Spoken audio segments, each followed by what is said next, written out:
Hello and welcome to the final video for Unit 2 Cognition. This video will be about intelligence. By the end of this video, you should be able to answer the following questions. How do modern and historical theories describe intelligence? How is intelligence measured? How are systemic issues related to the qualitative and quantitative uses of intelligence assessments?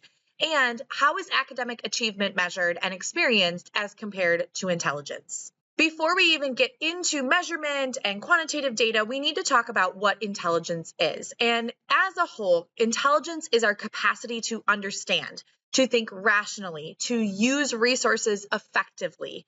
But really the question is, or the debate in the psychology community is intelligence a single overall ability, or is it several specific abilities?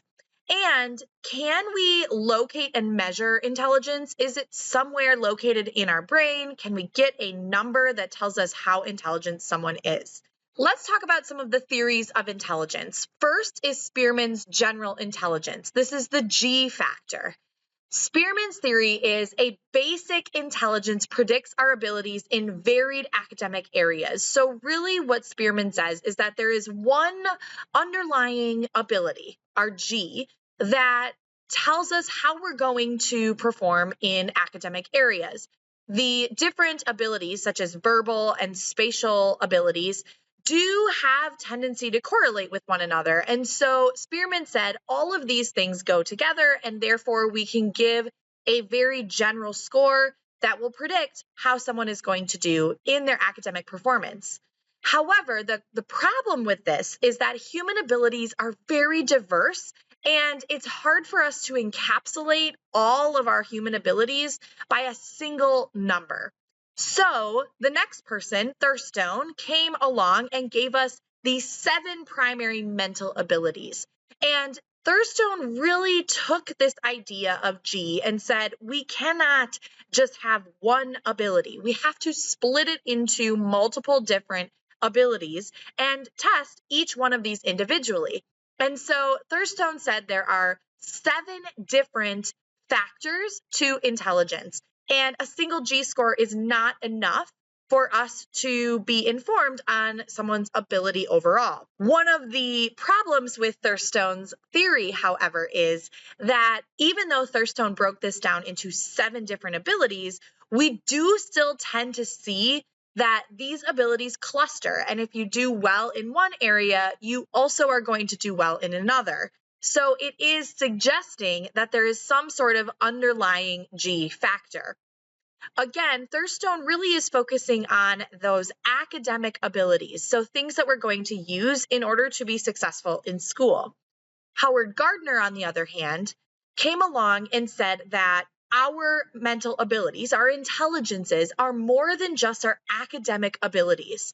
Our abilities are best classified into 8 independent intelligences, and these intelligences are more than just verbal and mathematical skills. These also include other human capabilities that we're able to do, like our human adaptability. And Howard Gardner believed that all of our abilities should be considered for intelligence, not just our academic abilities. And so he included different intelligences such as naturalist and spatial intelligence and linguistic intelligence and intrapersonal and interpersonal, logical and mathematical, musical, and bodily and kinesthetic. And Gardner really believed that you could be high in one area of the multiple intelligences and lower in others, because some people are just more gifted in things like our interpersonal skills rather than our kinesthetic skills. Sternberg had an idea of intelligence where he believed that our intelligence is best classified into 3 areas that predict real-world success. So rather than just focusing on our academic abilities, he wanted to see how are people performing in the real world. And this really measured 3 facets.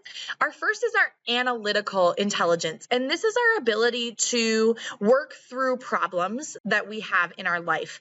The next is our creative intelligence, and this is going to be using our experiences in a way that foster insight or divergent thinking. And then finally, we have our practical intelligence. And this is our ability to read and adapt to the context of everyday life. So being able to really make sense of what's happening around us. Practical intelligence is kind of like our street smarts. Now, there are some problems with this as well. These three facets may be less independent than Sternberg thought, and they might share, again, some underlying G factor that if you're high in one area, you're also high in another. The other problem with this is that additional testing is really needed to determine whether these facets can reliably predict success in the real world.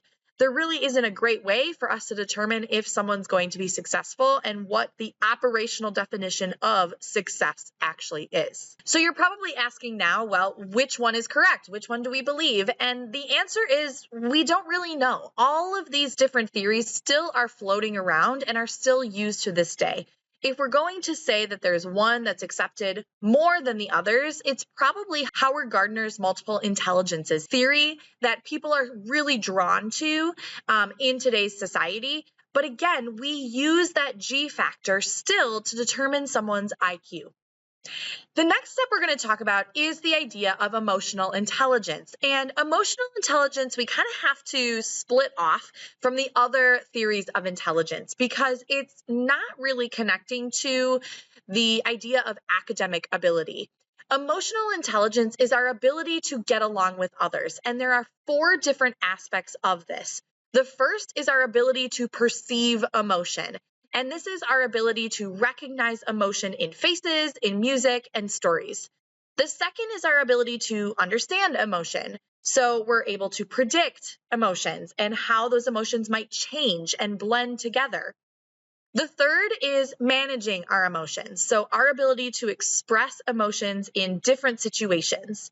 And then finally, our ability to use emotion or utilize emotions to adapt or be creative or get what you want in a certain situation. Many of the other intelligence theorists, like Gardner, criticize the idea of emotional intelligence and really question whether we stretch this idea of intelligence too far when we apply it to emotions.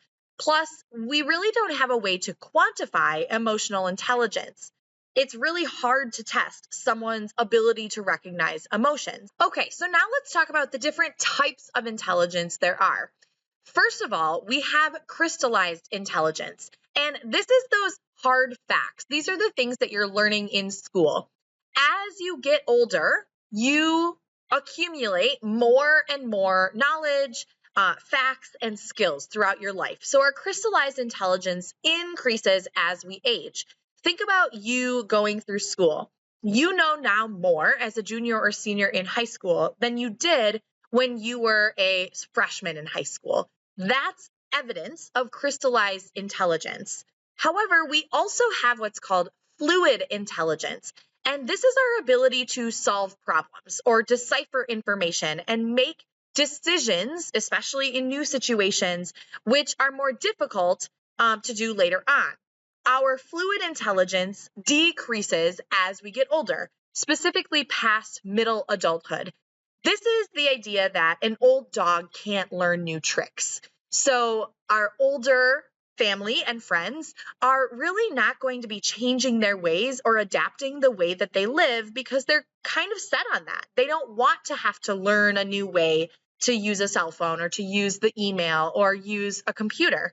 They're kind of set with how they've always done things. So our fluid intelligence decreases as we age. So we've talked about the theories of intelligence and the types of intelligence and emotional intelligence, but the question is, how do we measure intelligence? There are many different ways that we measure intelligence, so let's go through each of these.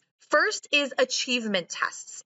Achievement tests are intended to reflect what you have already learned, your current level of knowledge. This is your AP or IB tests, right? What have you learned in that particular class? What have you achieved in that class?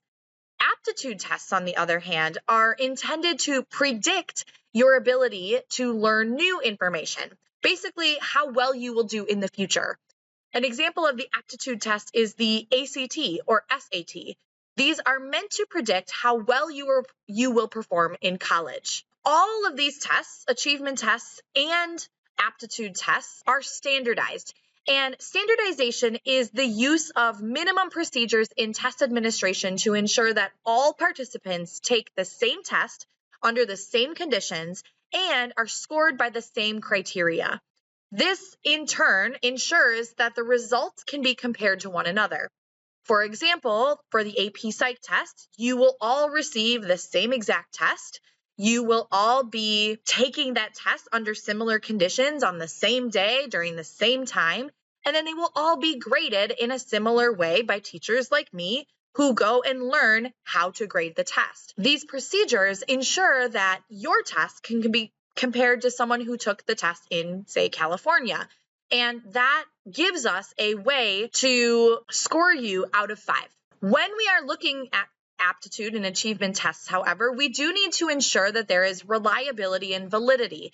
We've talked about these two concepts before, but let's just return to that idea. The idea of reliability is that there is consistency from test to test. So if I take the test in Wisconsin, the average scores are going to be very consistent with a class who takes the test in California. This means that the test is reliable. It is giving us a consistent outcome for the test.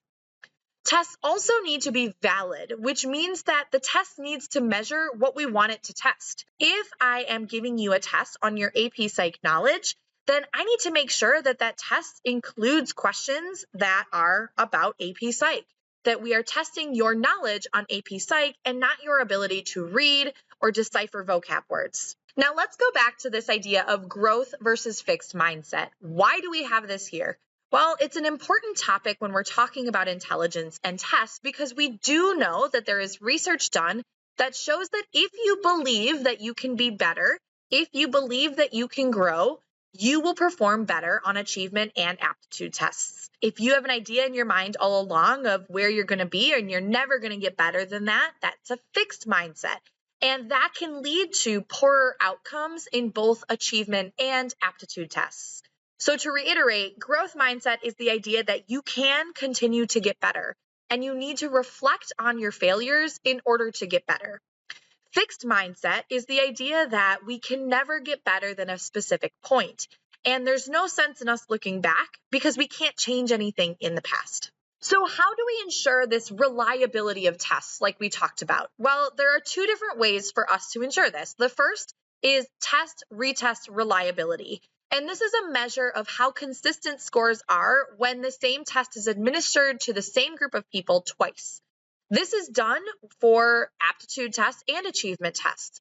The same sample of people is given the test multiple times, and we're giving them that test in similar conditions. And if they score about the same in those 2 tests, then we know that the test is pretty reliable. We also can perform what is called split half reliability. And this is a method for determining how consistent a test is by splitting the test in half and comparing the results from one of the halves of the test to the second half of the test. We want to make sure that there isn't one section of the test that is more difficult than the other. When we are looking at the validity of tests, we look at several different types of validity. The first is construct validity. And this is the degree to which a test or an instrument is capable of measuring a concept, trait, or other theoretical entity.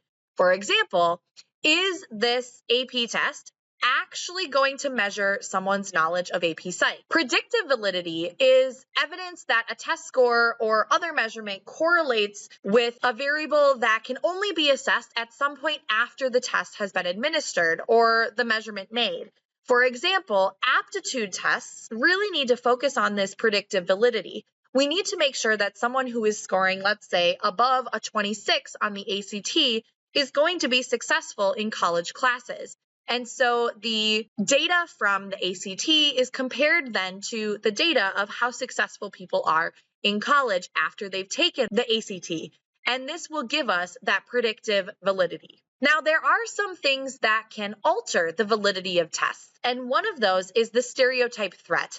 And the stereotype threat is a situation where someone feels at risk of confirming a negative stereotype about their social group. And this can lead to anxiety or stress when they're testing. and this can negatively impact their performance on a cognitive or a physical task.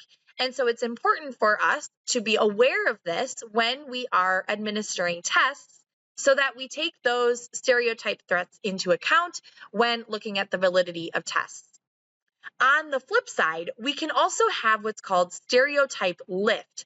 And this is where there is a performance boost caused by the awareness that there is an outgroup that is negatively stereotyped. So what type of tests do we have? Well, we have several different types of intelligence tests, and we're going to look at some of these in class. First thing that we need to talk about, however, is the quantifiable number that we receive when giving an intelligence test, and that is the intelligence quotient, or IQ. And the way that we measure IQ is by taking someone's mental age, or their score on a test, and dividing it by their chronological age and multiplying that by 100. This gives our IQ, or our intelligence quotient. Basically, it's looking at what are your abilities compared to other people at your same age. The Stanford-Binet test was one of the original ways that IQ was found. The Stanford-Binet test was given orally, and it varies in nature according to who is actually taking the test. Children are given figures to copy or everyday problems to solve. Adults, on the other hand, are asked to solve analogies, explain proverbs, and then describe similarities that underlie a similar set of words. During the test, an examiner is going to begin by finding a mental age for that participant. This is where a participant can answer all of the given questions for that age group. Then the examiner will move on to more difficult problems. Once a person can no longer answer any of the questions for a particular age, we have now found their mental age. We don't usually find IQ this way anymore, however. Now we're using the Wechsler Adult Intelligence Scale, and there's also one for children. The WAIS measures our overall intelligence and consists of two parts. There's a verbal component and a performance component. The verbal component asks people to define vocab words and comprehend reading passages. The performance aspect is a timed assembly of small objects and arranged pictures in logical order. When the results are received from the WAIS, normally the verbal and performance are within close range. However, separate scores can give a more precise picture of a person's specific abilities. One of the most interesting things that we know about intelligence is that there is the idea of the Flynn effect. And this is the idea that there is a trend of increasing intelligence scores over time. We see that both fluid and crystallized intelligence increase throughout generations of people. Why is this? Well, one of the theories is that this is likely attributed to environmental factors like improved education, improved nutrition, and the reduced exposure to toxins like women smoking when they're pregnant. And so this Flynn effect shows as we as a human species move in life, we tend to be more and more intelligent.